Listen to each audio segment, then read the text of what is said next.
민정수석실을 압수수색을 특검이 시도했었는데 그때 못했었죠. 그런데 거기 캐비넷에 보관돼 있었던 서류들이 발견됐다는 것입니다. 정본도 있고 사본도 있었다는 것입니다. 그런데 그중에 제일 중요한 것이 이 삼성의 국민연금, 삼성의 그 의결권 관련해서 국민연금이 의결권을 갖고 있는 그 부분에 대한 판단, 삼성이 더 기여할 수 있도록 기회를 삼아야 된다. 이런 부분들이 이제 국정농단 사건의 재판에 직접적으로 영향을 주게 될 것 같습니다. 사본이기 때문에 그것은 대통령 기록물에 해당되지 않고 그래서 바로 검찰로 보내겠다라고 지금 박수현 청와대 대변인이 밝혔습니다. 파장이 만만치 않을 것 같습니다. 두 분 초대했습니다. 최형두 전 국회 대변인 그리고 최진 세안대 부총장 두 분 나와 있습니다. 안녕하십니까? 네, 안녕하십니까? 안녕하십니까? 안녕하십니까? 자, 우선 어떤 부분 주목하셨는지부터 먼저 듣겠습니다. 우선 지금 국정농단 사건에서 두루 등장했던 그런 많은 메모들이 특히 이제 김영한 전 수석, 고 김영한 수석의 이제 이 메모가 사본이 또 그대로 공개됐던 것이 근데 대체적으로는 지난번에 수사 과정에서 또는 관련 정언으로 이렇게 상당히 드러났던 부분 같습니다. 그리고 이 삼성그룹 경영권 승계 부분은 이 부분에 보면은 이 자체로는 딱 무슨 오늘 삼성 재판에 말씀이 있습니다만 증거가 된다 하는 일반적으로 국민연금 역시도 의결권을 어떻게 국민 경제에 도움이 되는 방향으로 행사해야 된다는 큰 그런 원칙이 있을 수 있기 때문에 그 자체는 아닌 것 같고요. 김영환 전 수석의 자필 메모 자료, 이건 아마 김영환 수석이 그 비슷한 취지로 남겨둔 그 수첩에도 썼던 것 같은데 그런 대목들이 지금 그 이른바 블랙리스트 사건 수사의 새로운 어떤 보충 자료로 활용될 수 있지 않을까 싶습니다. 그리고 또 지금 상당히 현 정부로서도 고심이 컸던 것 같은데 이게 사실은 뭉터기로 비밀 정보들이 다 들어온 거 아니겠습니까? 근데 이 중에 이것을 대통령 기록물이라고 한다면은 기록물은 어떻게 처리할 것인가 하는 이런 데서 상당히 법적 절차를 지키려고 했던 것을 또 처음에 정확하게 설명했다는 점, 이것도 깊이 봐야 될 부분 같고요. 네. 또 기록물이 아닌 부분은 수사로 활용하겠다고 했는데 일단 이 자체로 보자면 크게 지금까지 나왔던 것과 크게 다른 것은 없는 것 같은데, 그러나 그 미묘한 뉘앙스 차이라든가 또 하나하나 이것들이 관련자 진술과 서로 보충될 수도 있겠고 또 상반될 수도 있겠고 해서 네.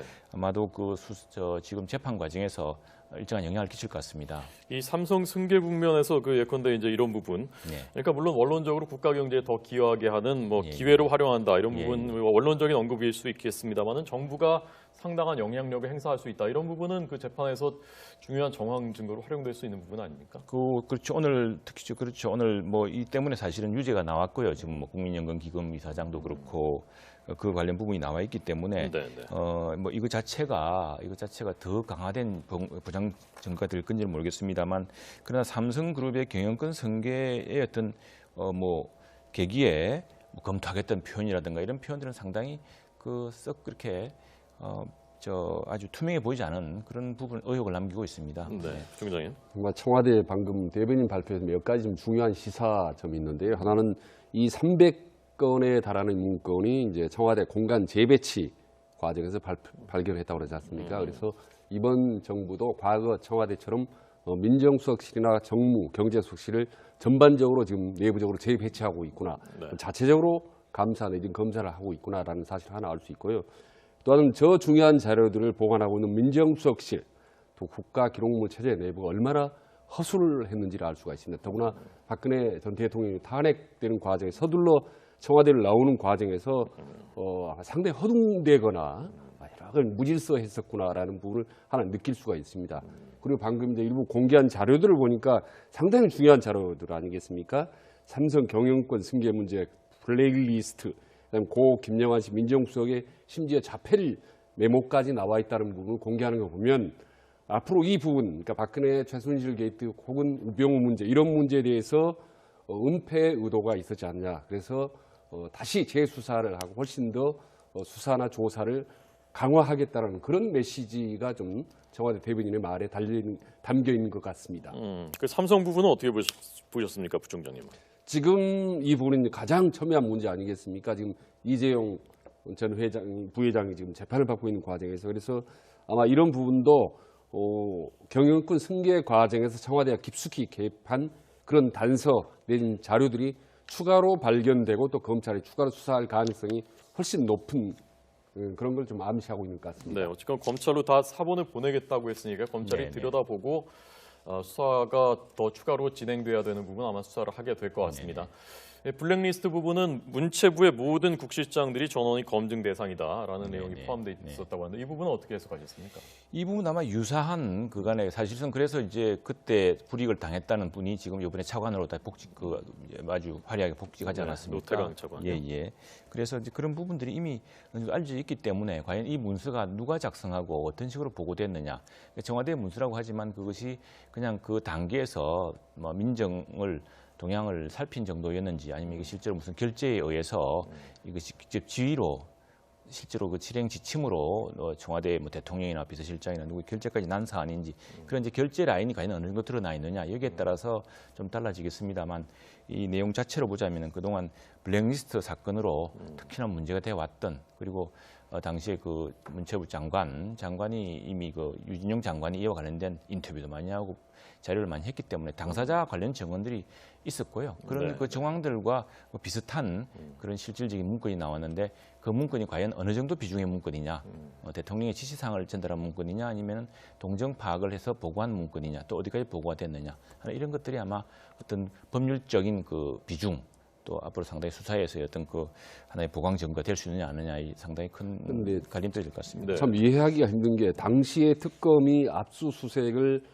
하지는 못했지만 압수수색할 가능성이 상당히 높았지 않습니까? 아슬아슬한 순간이 있었는데 그럼에도 불구하고 저런 중요한 자료들을 컴퓨터 디스켓도 아니고 말이죠. 캐비넷의 통째로 남겨뒀다. 다음 정권 사람들이 와서 발견하도록 방치해뒀다. 이거는 당시의 청와대 상태가 어땠는지 상당히 무방비 상태 내지는 자포자기 상태가 아니었나라는 생각을 듭니다. 만약에 그때 실제로 압수수색이 이루어졌더라면 방금 공개했던 내용보다 훨씬 더 중요한 자료들이 많이 발견될 수도 있었다. 이런 내용을 좀 간접적으로 시사하는 것 같습니다. 네. 대통령이 뭐 직무 정지된 상태였고 수석도 없었고 그때 민정수석도 없었고 뭐 허둥지둥하다 보니까 그냥 두고 간 겁니까? 어떻게 보셨습니까?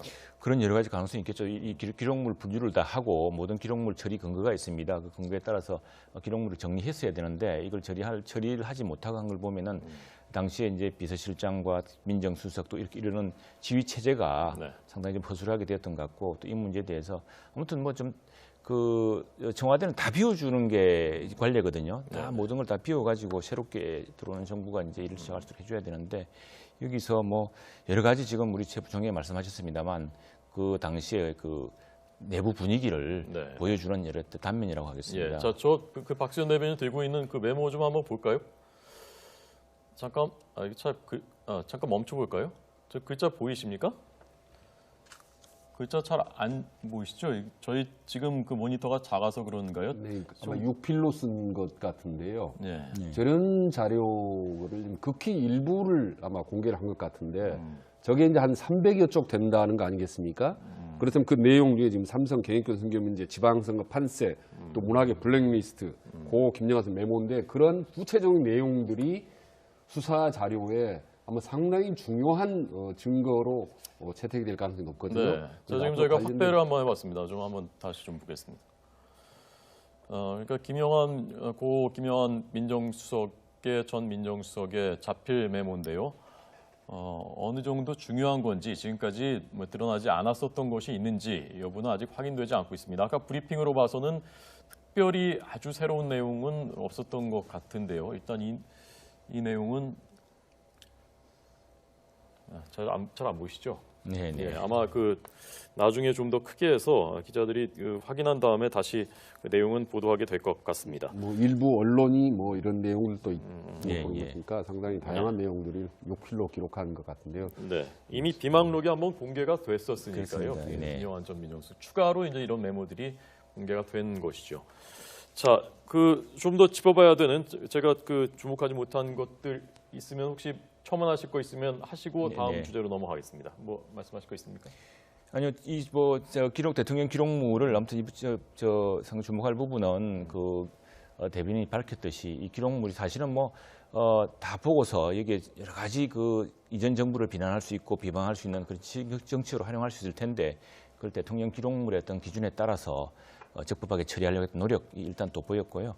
또 거기에서 검찰에 넘길 수 있는 자료의 법적 근거, 이게 사본이기 때문에 보내줄 수 있다라는 것들, 이런 것들 그 처리 방식에서 우선 상당히 그 법적인 어떤 원칙을 지키려고 했다는 점이 좀 보였던 것 같습니다. 단순히 이것을 정치적인 어떤 공세나 정치적인 어떤 걸로 이용하려고 했다기보다는 네, 네. 이런 사정이 발견됐다는 점, 그리고 법적 처리를 이렇게 했다는 점, 예. 사진이 좀 돋보였습니다. 예. 그러니까 국정농단 사태에 대한 그 국민적 관심이 약간 한풀 꺾이는 순간에 저런 자료들이 이제 새롭게 좀 발견이 되지 않습니까? 그래서 아마 국민들의 관심들이 다시 또 높아지고 검찰의 수사도 어쩌면 더 훨씬 더 활기를 띠게 되지 않을까라는 생각을 좀 듭니다. 네. 자, 어제 임종석 비서실장이 추미애 대표를 대신해서 사과하면서 그 과정에서 또 진실 공방이 한 차례 오갔고요. 어쨌건 경색돼 있던 전국이 일단 풀렸습니다. 추가 경정 예산안 심의가 시작됐습니다.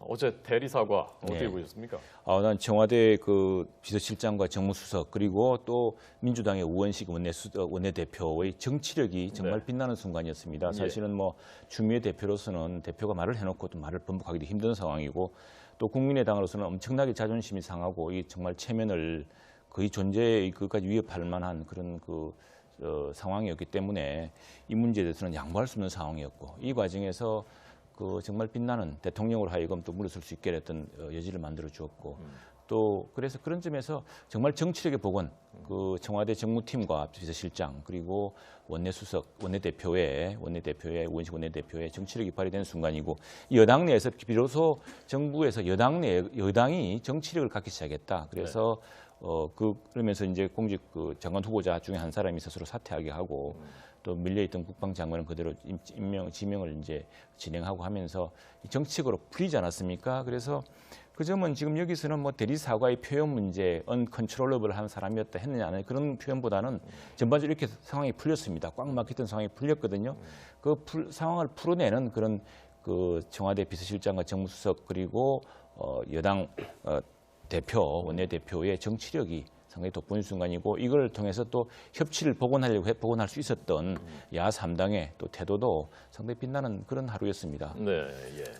어제 일부 언론 보도에서는 우원식 원내대표가 대통령한테 가서 장시간 설득하고 그래서 이루어졌다라는 보도도 있었는데 부총장님 어떻게 보셨습니까? 지금 솔직히 정치권에서 종종 흔히 볼 수 있는 사실 이중 플레이입니다. 말하자면 추미애 대표의 체면을 살려주기 위해서 국민소통 대변인 이제 수석이 그런 사과를 하지 않았다, 추미애에 대해서 언급을 하지 않았다라고 얘기를 했는데 아마 이제 국민의당 입장에서는 상당히 이제 화가 나죠. 그렇기 때문에 그것을 이제 그동안의 관리를 깨고 공개를 한 거고 거기다가 한 발 더 나아가서 이제 추미애 대표하고 청와대하고 두 사람 양측이 좀 갈등을 빚거나 싸우기를 내심 또 바라는 마음도 없지 않겠죠. 그런 점에서 이제 공개를 했다고 봅니다. 근데 저게 지금 보면요, 당과 청와대가 일심동체라고는 하지만 상황에 따라서 입장이 좀 다른 수가 있습니다. 지금 최근 시점에서 보면 그러니까 여당이죠. 민주당 입장에서는 추미애 체제의 어떤 주도권, 어떤 여당의 주도권이 상당히 좀 절실한 시점이기 때문에 사과를 묵사로 그냥 강경 일변으로 가는 거 아니겠습니까? 거기에 비하면 청와대는 이제 인사 문제나 추경이나 정부 저축법 이런 부분이 급하죠. 그래서 이제 목마른 사람이 우물 판다고 이제 서둘러서 어떻게 보면 이제 중재에 나서는 거죠, 청와대가. 그러다가 이런 진실 게임이 이제 벌어지고 했는데 뭐 일시적인 해프닝으로 넘어가는 것 같습니다. 예, 추미애 대표가 그래서 오늘 어떤 표정일까, 어떤 말을 할까 굉장히 궁금했는데 오늘 아침 회의에서는 이 문제에 대해서는 추경 예산안 심사 다시 하게 돼서 다행이다라는 언론적인 언급을 했습니다. 자, 추미애 대표가 이번 이런 사태들을 겪으면서 이제 정치적으로 비중이 커진 겁니까? 아니면 체면을 구긴 겁니까? 어떤 쪽으로 보셨습니까? 추미애 대표, 지금 여당의 당 대표인 만큼 상당히 정치적 셈법이 없을 수가 없고요. 다 이것도 계산된 것이다라는 이제 해석이 많습니다.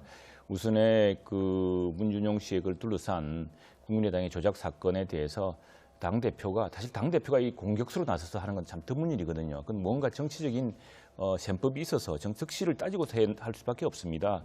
이게 지금 더구나 정부 여당으로서는 추경을 처리해야 되는 굉장히 다급한 순간에 협치를 깰 수 있는 국민의당을 바로 공격하는 그런 공격수의 전면에 나섰거든요. 그건 뭐냐면 결국에는 대통령의 핵심 지지 그룹으로부터는 상당히 주목받는 그런 이점이 있었고요. 반면에 이제 전국을 더 꼬이게 만들면서 청와대를 난처하게 하는 점이 있었습니다만 그러나 본인이 말했고 본인은 사과하지는 않았습니다. 청와대 비서실장이 사과했고요. 그래서 사과하지 않고 좀 당혹스럽긴 하지만 크게 잃는 것 없이 또 내부적으로는 전통적으로 문재인 대통령을 지지했던 그 핵심 그룹의 지지를, 그 관심을 사는 중요한 어떤 그런 계기이지 않았느냐. 그런 예. 점에서 예. 이 득실이 좀 있는 것이지만 이득 또한 적지 않았다, 이런 분석이 많은 것 같습니다. 예, 잃은 건 크진 않고 얻은 건 꽤 있는 것 같다라는 네. 해석이셨고요. 조혜구 총장님. 글쎄요. 그런데 일단 외형적으로 보면은 사실 크게 잃을 건 없었다고 봅니다. 추미애 대표 입장에서는 할 말 다 하고 그리고 또 체면 살릴 건 다 살리고 뭐 이런 상태인데요. 그래서 강한 추미애 이 이미지, 말하자면 존재감을 극대화시켰고 당 대표의 말 한마디에 따라서 전국이 강홍도 왔다 갔다 하는 그런 강력한 추미애 리더십을 이제 보여준 건데, 다만 여기서 중요한 거는 추미애 대표에 대한 문재인 대통령의 생각, 그러니까 두 사람의 관계가 어떠냐입니다. 이게 이제 진짜 중요한 건데 아마 이 부분에 대해서 대통령이 즐겁게 이 상황을 즐거운 눈초리로 본 것 같지는 않고 앞으로만 이 부분만 문재인 대통령과 관계만 순조롭게 풀어간다면 안팎으로 강력한 추미애 리더십을 보여줄 수가 있는 거죠. 그런데 겉으로만 강력한 추미애 존재감을 과시하고 내부적으로 이를테면 청와대와 대통령 관계가 껄끄럽다라는 한가하는 소문처럼 실제로 껄끄럽고 부담스럽고 삐걱거린다면 네. 시간이 흘러갈수록 점점 추미애 대표의 입지는 좁아질 수가 있는 거죠. 네. 만약에 서울시장을 나서고 싶어 한다는 관측이 사실이라면은 대통령의 의중도 굉장히 중요할 텐데요. 대통령이 과연 이 사태를 어떻게 보고 해석을 했을지 궁금합니다. 그 부분만 한번 잠깐 어떻게 보셨는지 들어볼까요? 혹시 일단은 저 대통령이 직접 말을 할 수가 없고 또 문준용 이 취업 비리에 대한 이런 조작 사건은 사실 엄청나게 참 깜짝 놀랄 일 아니었습니까? 그런데 이제 물론 이제 국민에게 재빨리 이 문제에 대해 사과를 하고 했습니다만, 그러나 이제 여전히 그 지난 대선 때 가슴 졸였던 지지층 입장에서 볼 때는 정말 이건 뭐 그냥 넘어갈 수 없는 문제였겠죠. 아마 네, 네. 그런 심정을 노렸고, 또 역시 다음 서울시장 선거 때도 내부에 경선이 있다고 한다면은 경선에서 이른바 문재인 대통령의 전통적 지지층을 결집시키는 것이 더 중요할 테고요. 아마 그런 결집의 효과를 노렸다고 보는 것이 정치적인 분석 같습니다. 네. 짧게 말씀드리면 만약에 추미애 대표가 서울시장을 실제로 노리고 있다면은 네. 이런 이슈 파이팅, 노이즈 마케팅, 네임 밸류를 극대화시키는 이런 것들이 사실 정치 공학적으로 보면 실보다 득이 더 많죠. 근데 만약에 서울시장을 나갈 생각이 없다면 이런 부분들은 상당히 오히려 마이너스로 작용할 수도 있다고 봅니다. 네. 있답니까? 없답니까? 마음이. 저는 있는 걸로 보고 있습니다. 네. 자, 오늘 저희가 다 여러 주제들 대담 준비했습니다만은 앞에 지금 그 긴급하게 들어온 소식들 하느라고 다 못했고요. 한 가지만 더. 왜 송영무는 까지 가고 조대엽은 포기했을까? 어떻게 해석하겠습니까? 지금 안보 상황이 문재인 대통령도 말씀하셨지만 이게 6.25 이후에 최고의 위기라고 하지 않습니까? 이런 안보 상황 때문에 국방장관, 지금 물론 전임 국방장관이 잘하고 있습니다만, 그러나 국방장관이 교체를 앞두고 있고 그 군 지휘부들이 전부 새로운 국방장관 바라보고 있거든요. 이런 중대한 상황에서 국방장관을 지금 건 60일째, 70일째 이렇게 비워두고 있다는 건 굉장히 안보 상황의 이 위기에 비해서 굉장히 어떤 심각한 문제를 처리할 수 있습니다. 왜냐하면 한민구 장관이 있지만 한민구 장관은 꼭 물러날 장관이고 새로 된 군 지휘부들에게 별로 그렇게 그 전력을 다하기 좀 어려운 구조거든요. 때문에 빨리 새로운 국방사령탑이 와서 이 국방 안보 위기를 제대로 컨트롤해야 된다라는 것이 굉장히 긴급한 과제로 들었었고, 또 하나는 이제 새롭게 다시 검증하려면은 그 기간이 더 길어집니다. 그럼 100일이 될지도 모르고, 그런 문제에서 이제 조대엽 후보자가 사퇴하는 형식으로 여당과 야당이 서로가 전부 all or nothing이 아니라 다소 조만 일부는 잃고 일부는 얻고 하는 방식으로 서로 협상을, 정치적인 타협을 이룬 그런 사례 같습니다. 네. 저는 이런 이제 빅딜이 모르겠습니다. 좀 그 여당에게는 좀 일시적으로 도움이 될지 모르겠지만은 국민들 입장에서 보면 상당히 어리둥절하고 상당히 좀 짜증나는 그런 빅딜이라고 봅니다. 사실 야당만 하더라도 3당이 김상곤을 비롯해서 3명은 절대로 부적격자더라고 결사 반대했지 않습니까? 그러다 2명 결사 반대로 줄어들었죠. 그러다 결국은 이제 1명을 조대엽을 사퇴하니까 이제 바로 일사불란하게 국회 정상을 합의했지 않습니까?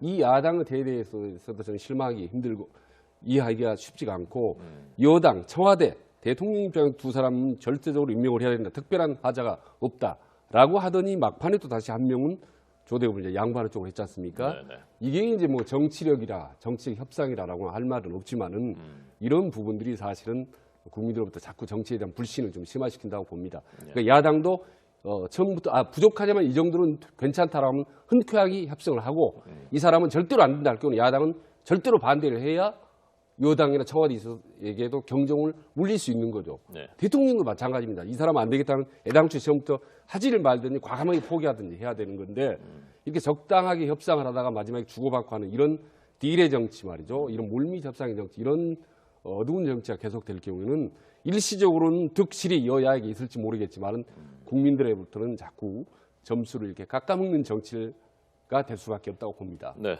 자, 두 분의 시각 잘 들었습니다. 오늘 원전 탈원전 공방 그리고 김상조 공정거래위원장의 재판 증인 출석 소식은 오늘 시간이 부족해서 하지 못했습니다. 죄송합니다. 오늘 두 분 잘 들었습니다. 고맙습니다. 네, 감사합니다. 민정수석실을 압수수색을 특검이 시도했었는데 그때 못했었죠. 그런데 거기 캐비넷에 보관돼 있었던 서류들이 발견됐다는 것입니다. 정본도 있고 사본도 있었다는 것입니다. 그런데 그중에 제일 중요한 것이 이 삼성의 국민연금, 삼성의 그 의결권 관련해서 국민연금이 의결권을 갖고 있는 그 부분에 대한 판단, 삼성이 더 기여할 수 있도록 뭐 기회를 삼아야 된다. 이런 부분들이 이제 국정농단 사건의 재판에 직접적으로 영향을 주게 될 것 같습니다. 사본이기 때문에 그것은 대통령 기록물에 해당되지 않고 그래서 바로 검찰로 보내겠다라고 지금 박수현 청와대 대변인이 밝혔습니다. 파장이 만만치 않을 것 같습니다. 두 분 초대했습니다. 최형두 전 국회 대변인 그리고 최진 세안대 부총장 두 분 나와 있습니다. 안녕하십니까? 네, 안녕하십니까? 안녕하십니까? 안녕하십니까? 자, 우선 어떤 부분 주목하셨는지부터 먼저 듣겠습니다.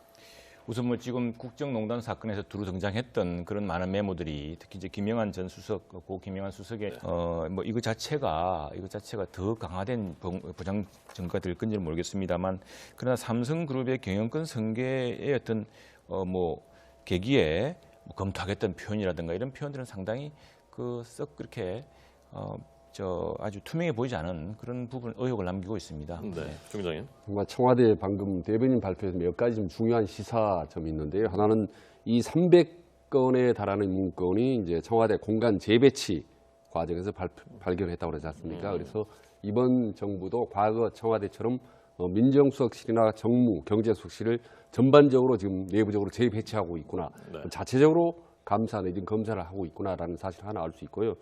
또한 저 중요한 자료들을 보관하고 있는 민정수석실, 또 국가기록물 체제 내부가 얼마나 허술을 했는지를 알 수가 있습니다. 더구나 박근혜 전 대통령이 탄핵되는 과정에 서둘러 청와대를 나오는 과정에서 이제 이 메모가 사본이 또 그대로 공개됐던 것이 근데 대체적으로는 지난번에 수사 과정에서 또는 뭐 관련 정언으로 이렇게 상당히 드러났던 부분 같습니다. 그리고 이 삼성그룹 경영권 승계 부분은 이 부분에 보면은 이 자체로는 딱 무슨 오늘 삼성 재판의 말씀이 있습니다만 증거가 된다 하는 일반적으로 국민연금 역시도 의결권을 어떻게 국민 경제에 도움이 되는 방향으로 행사해야 된다는 큰 뭐 그런 원칙이 있을 수 있기 때문에 그 자체는 아닌 것 같고요. 김영환 전 수석의 자필 메모 자료 이건 아마 김영환 수석이 그 비슷한 취지로 남겨둔 그 수첩에도 썼던 것 같은데 그런 대목들이 지금 이른바 블랙리스트 사건 수사의 새로운 어떤 보충 자료로 활용될 수 있지 않을까 싶습니다. 그리고 또 지금 상당히 뭐 현 정부로서도 고심이 컸던 것 같은데 이게 사실은 뭉터기로 비밀 정보들이 다 들어온 거 아니겠습니까? 상당히 허둥대거나 이걸 무질서했었구나라는 부분을 하나 느낄 수가 있습니다. 그리고 방금 이제 일부 공개한 자료들을 보니까 상당히 중요한 자료들 아니겠습니까? 삼성 경영권 승계 문제, 블랙리스트, 그다음에 고 김영환 씨 민정수석의 심지어 자필 메모까지 나와 있다는 부분을 공개하는 거 보면 앞으로 이 부분, 그러니까 박근혜 최순실 게이트 혹은 우병우 문제 이런 문제에 대해서 은폐 의도가 있었지 않냐. 그래서 다시 재수사를 하고 훨씬 더 수사나 조사를 강화하겠다는 그런 메시지가 좀 청와대 대변인의 말에 담겨 있는 것 같습니다. 그 삼성 부분은 어떻게 보셨습니까, 부총장님? 지금 이 부분은 가장 첨예한 문제 아니겠습니까? 지금 이재용 전 부회장이 지금 재판을 받고 있는 과정에서 그래서 아마 이런 부분도 경영권 승계 과정에서 청와대가 깊숙이 개입한 그런 단서 내진 자료들이 추가로 이 중에 이것을 대통령 기록물이라고 한다면은 기록물을 어떻게 처리할 것인가 하는 이런 데서 상당히 법적 절차를 지키려고 했던 것을 또 처음에 정확하게 설명했다는 점 이것도 뭐 깊이 봐야 될 부분 같고요. 네. 또 기록물이 아닌 부분은 수사로 활용하겠다고 했는데 일단 이 자체로 보자면 크게 지금까지 나왔던 것과 크게 다른 것은 뭐 없는 것 같은데 그러나 그 미묘한 뉘앙스 차이라든가 또 하나하나 이것들이 관련자 진술과 뭐 서로 보충될 수도 있겠고 또 상반될 수도 있겠고 해서 네. 아마도 그 지금 재판 과정에서 일정한 영향을 끼칠 것 같습니다. 이 삼성 승계 국면에서 그 예컨대 이제 이런 부분, 예. 그러니까 물론 원론적으로 국가 경제에 더 기여하게 하는 뭐 예. 기회로 활용한다 이런 예. 부분 원론적인 언급일 수 있겠습니다만은 정부가 상당한 영향력을 행사할 수 있다 이런 부분은 그 재판에서 중요한 정황 증거로 활용될 수 있는 부분 아닙니까? 그렇죠. 오늘 특히 그렇죠. 오늘 뭐 이 때문에 사실은 유죄가 나왔고요. 지금 뭐 국민연금기금 이사장도 그렇고 그 관련 부분이 나와 있기 때문에 네.